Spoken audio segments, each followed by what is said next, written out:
Nesse vídeo falaremos sobre o ICMP, suas mensagens e sua funcionalidade dentro da rede.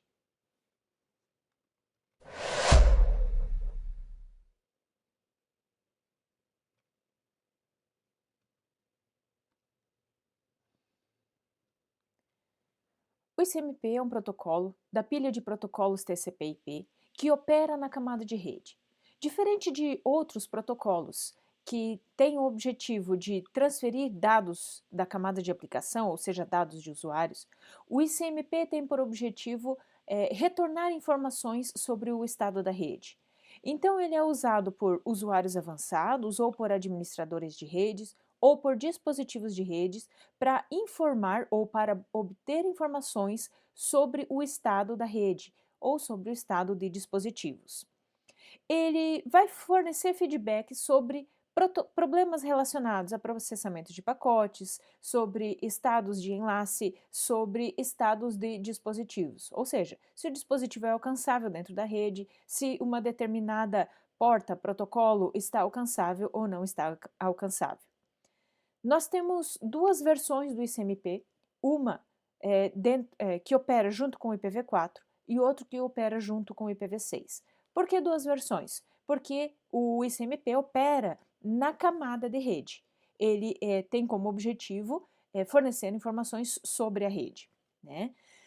O ICMP v4 ele é o protocolo que está atrelado ao IPv4 e o ICMP v6 ele está atrelado ao IPv6. Dentro do IPv4, o ICMP ele é um protocolo auxiliar, ele é um protocolo adicional. Dentro do IPv6, ele é um protocolo essencial para o funcionamento do IPv6 como um todo. Isso porque alguns processos eles foram desenhados para serem processados em cima do ICMP. Como funciona? Quando um roteador, por exemplo, ele encontra um erro num processo, quando um roteador encontra um problema na comunicação, ele pode enviar mensagens de volta informando, dando informações sobre o que está acontecendo. Quando um pacote chega a um roteador e esse roteador detecta que existe uma rota melhor para aquele pacote, por exemplo, eu estou fazendo encaminhamento de um pacote, de uma mensagem que está passando por um determinado roteador intermediário e esse roteador percebe que existe um congestionamento no caminho. Ele pode mandar uma mensagem de ICMP para o roteador vizinho informando que existe um caminho melhor. É, o roteador também pode encaminhar mensagens dizendo que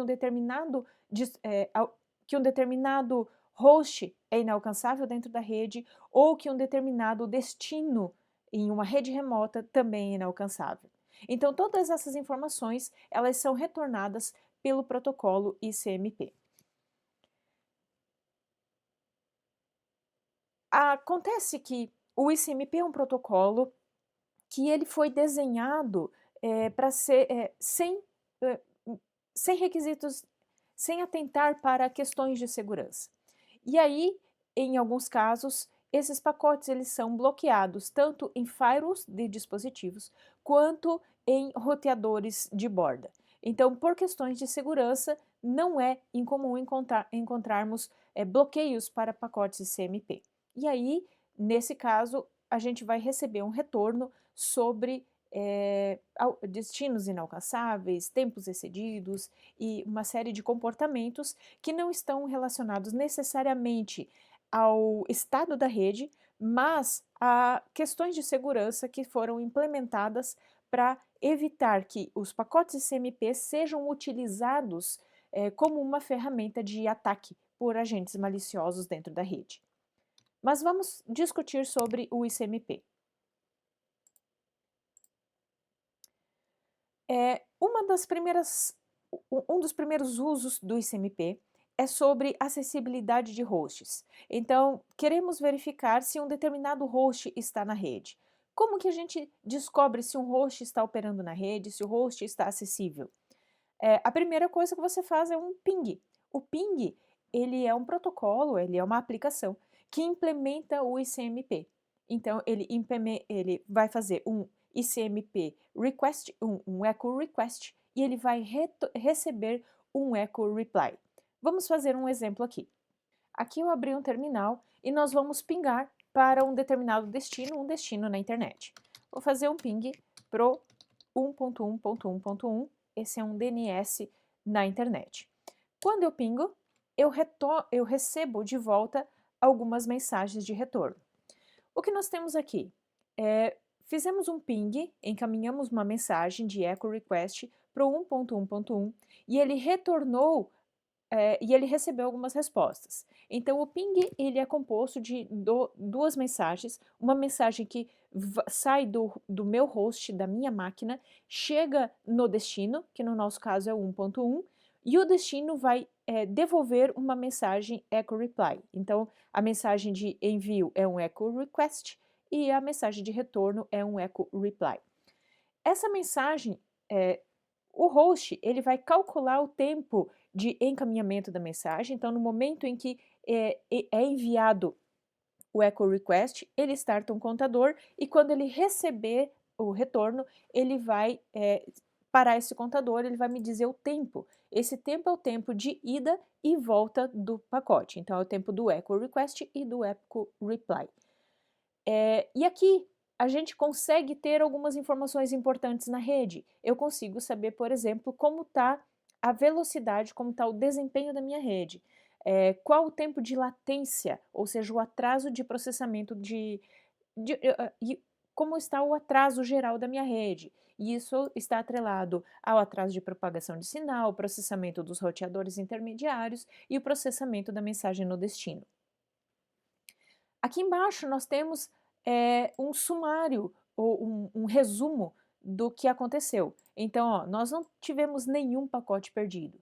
Isso é bem interessante porque a gente consegue saber se a rede está perdendo pacotes e essa perda de pacotes ela pode estar relacionada, por exemplo, a congestionamentos da rede.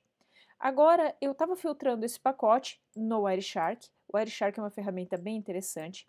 E aqui nós temos o retorno do ping, né? Então, aqui a mensagem no Wireshark, eu filtrei por ICMP, e aqui a mensagem que eu enviei, então, aqui a mensagem que eu enviei, saindo do meu IP, 192.168.3.79, e chegando com destino ao 1.1.1.1. Então, essa foi uma mensagem de echo request. Aqui a gente consegue verificar os dados dessa mensagem. Então, essa mensagem é uma mensagem de ping, é um request, echo request, né? E o código dela é o código 0. E aí, aqui nós temos alguns campos calculados e aqui a gente tem o timestamp. Então, foi enviado neste tempo. E aqui a gente tem o retorno. Então, essa é a chegada da mensagem na minha máquina. Então, nós temos aqui um echo reply, então é uma resposta para o ping. O tipo dela é 0, veja que o tipo no echo request era diferente, era 8. E o código é 0, significando que deu certo. E aqui nós temos o timestamp de chegada. E aqui o timestamp relativo, ou seja, o tempo em que demorou para sair da minha máquina e o tempo que demorou para chegar, aqui está em segundos. E nesta tela está em milissegundos. Né? Então, aqui embaixo o que nós temos?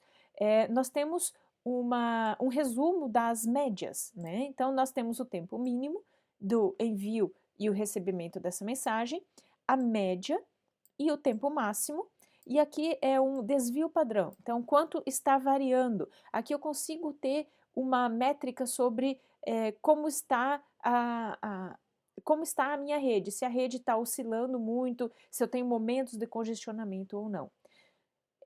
Se você estiver fazendo ping dentro do Windows, o Windows vai fazer 4 pings e vai parar.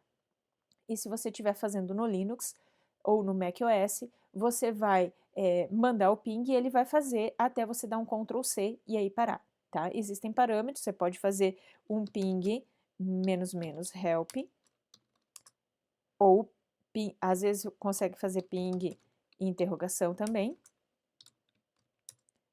No meu caso, a interrogação não funciona. Você consegue fazer o ping --help para ter algumas informações, sobre o funcionamento, sobre tags adicionais, como você pode utilizar esse ping. Bom, então o ping é uma ferramenta que você pode utilizar para verificar o estado da rede. Ah, será que um determinado host está ativo? Será que um determinado destino é alcançável? Você também consegue verificar, utilizando essa ferramenta de ping, sua conectividade. Então, de repente, você percebeu ali um problema de conectividade e você não está conseguindo acessar a internet. Então, você pode fazer uma série de comandos utilizando o ping para verificar se você acessa a internet, né? Um primeiro passo poderia ser verificar se você alcança o seu roteador, o gateway da rede. Então, pinga para o gateway da rede e depois você pode pingar para um determinado IP. E se a resposta for positiva, ou seja, o ping retornou, mas você não navega na internet, pode ser que seja um problema de nome e aí você pode pingar para um nome. Vamos ver um exemplo. Eu posso fazer um ping para www.google.com. Então, quando eu pinguei para www, o que aconteceu? Veio uma resposta do 172.217.30.228. Ok, estou chegando lá. Se você pingar para o nome e chegar, aí não é um problema de conectividade da rede, pode ser algum outro problema no serviço, por exemplo, porque a gente conseguiu chegar no destino. Se não chegar, se o ping para o Google não responder, você pode tentar pingar para um IP, tá? O IP dele, o IP do destinatário. Pinguei para o IP do destinatário, ele não retornou, talvez seja um problema no meio do caminho, né? E aí existem ferramentas para a gente detectar. Então, as mensagens de ICMP, elas têm dentro da mensagem ICMP nós temos códigos, né? Nós vimos lá no Wireshark, deixa eu puxar o Wireshark aqui novamente, nós vimos no Wireshark que nós temos código 0, nós temos outros códigos também. E esses códigos, eles nos dão, podem nos dar alguns erros. Então, códigos de destino inacessível, por exemplo. Se eu pingar para um host e este host não estiver acessível dentro da rede, eu posso receber um retorno de rede inalcançável, de host inalcançável, de protocolo inalcançável ou porta inalcançável. Isso para ICMPv4. E para ICMPv6, nós temos os retornos: nenhuma rota para o destino, a comunicação está proibida. A comunicação está proibida, por exemplo, eu tenho um firewall bloqueando, a gente pode receber a mensagem de além do escopo de destino, endereço inacessível e porta inalcançável.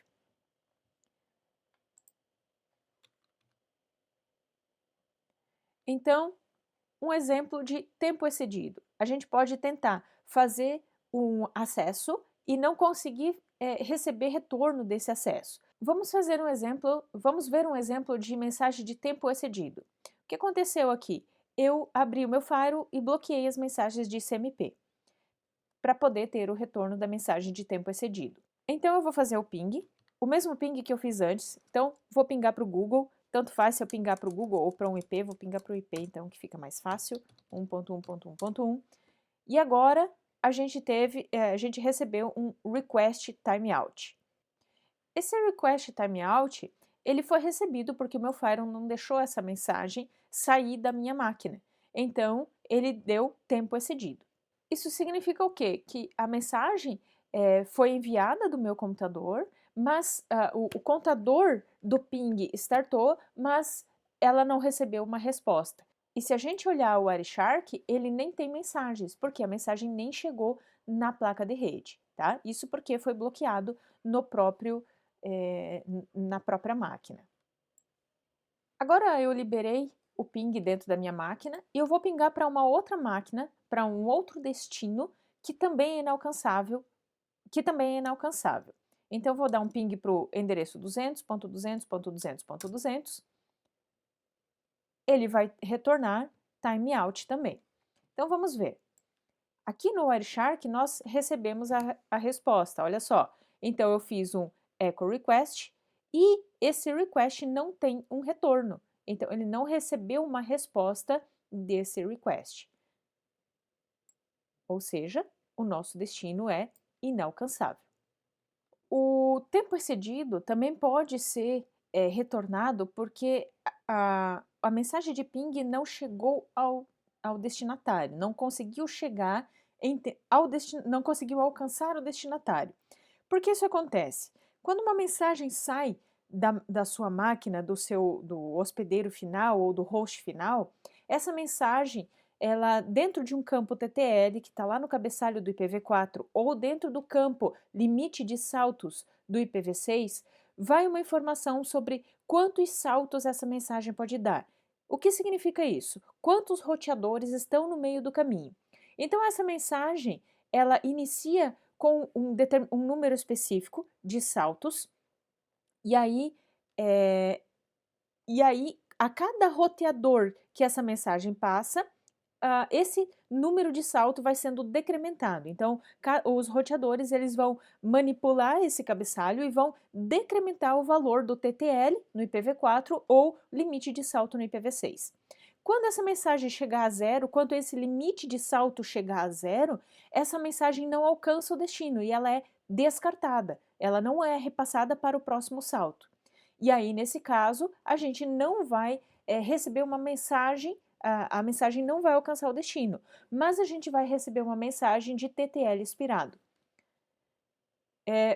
Vamos ver um exemplo aqui. Vou fazer o ping para 1.1.1.1, né? Vou deixar a mensagem aqui do ladinho, a minha telinha do ping, e vou colocar o Wireshark aqui do ladinho.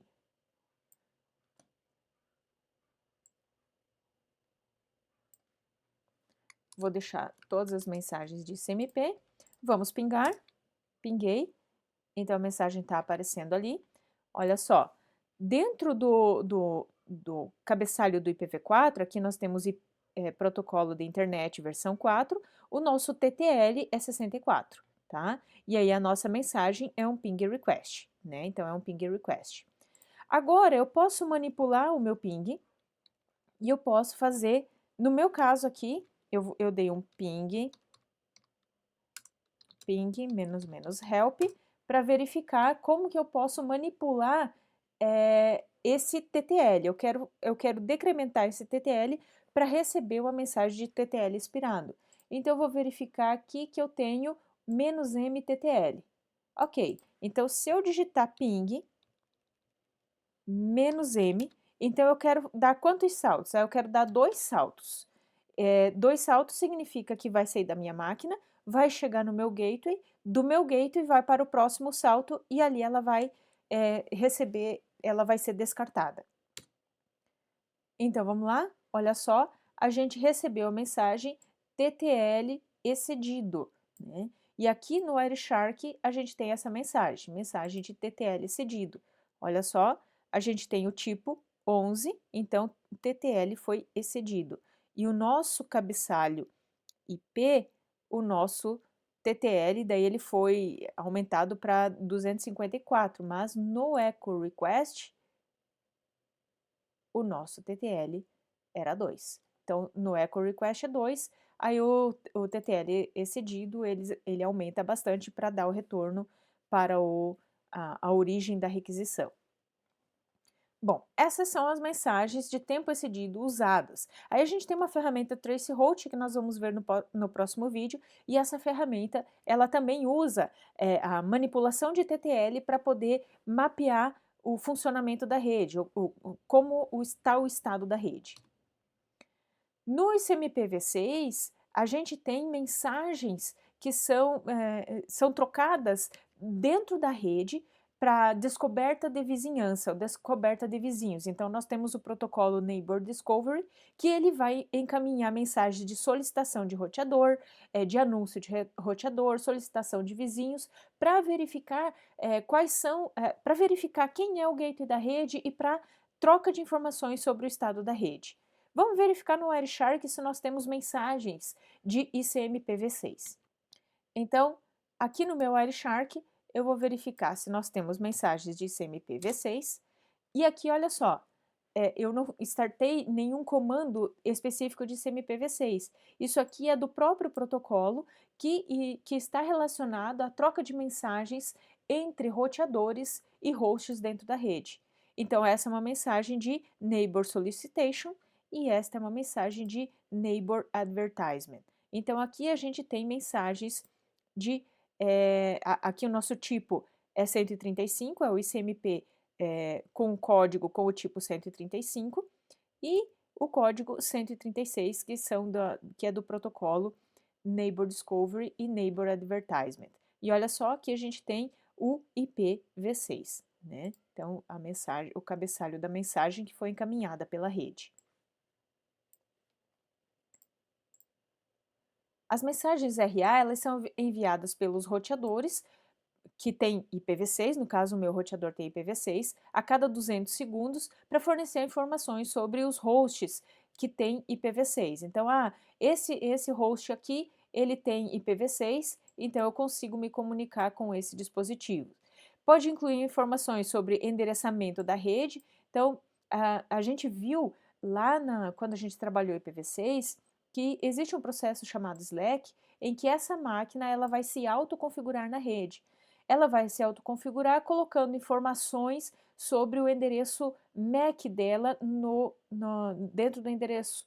Mas ela precisa saber qual é o identificador da rede, ou seja, qual é a porção, quais são os bits que identificam a rede, que nesse nosso caso aqui é esta parte aqui, 2001 DB8 ACAD 2.1.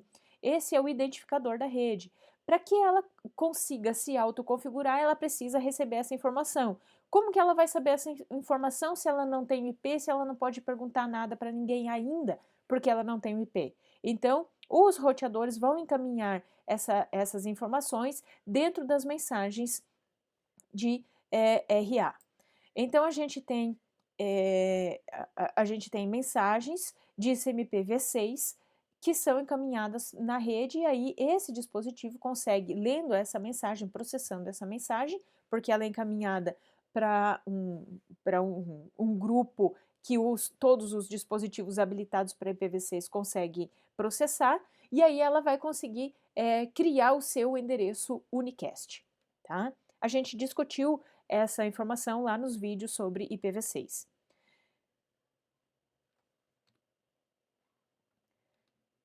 E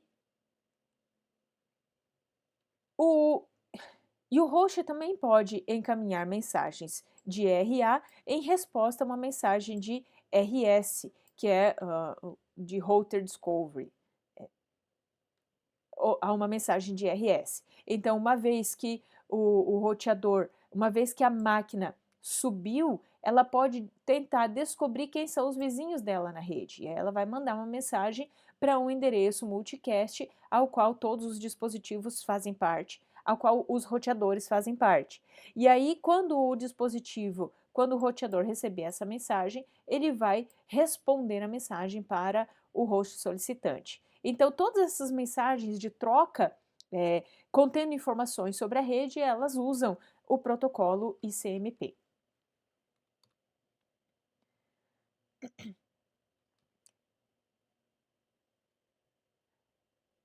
Pode acontecer também de quando a gente trabalha com ICMP, o dispositivo ele sobe na rede, ele se autoconfigura, mas por alguma razão o endereço que esse dispositivo se auto-atribuiu na rede, ele já existe dentro da rede. Isso não pode acontecer. Dentro de uma rede, todos os endereços precisam ser exclusivos. E aí o que acontece? O dispositivo, então, quando ele se auto-atribui um determinado endereço, ele vai mandar uma mensagem na rede, uma mensagem de CMP para o próprio endereço dele, buscando identificar se existe algum dispositivo com aquele endereço. E aí, se não tem